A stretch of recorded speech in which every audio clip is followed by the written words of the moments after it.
14454. Perempuan 13077. Jumlah 27531. Pilih pindah DPPH.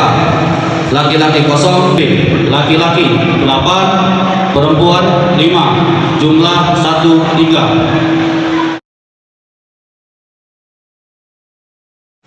Kamu kalau ini? Ya. Iya. Ya, maksudnya KPU Kabupaten Toraja Selatan melaksanakan rekapitulasi dan penetapan hasil perolehan suara tingkat Kabupaten Selatan dalam pemilihan Bupati dan Wakil Bupati Kabupaten Toraja Selatan tahun 2020. Pasangan calon Bapak Ali Nasolin oleh suara 210.702 suara, kemudian kotak kosong oleh suara 8417.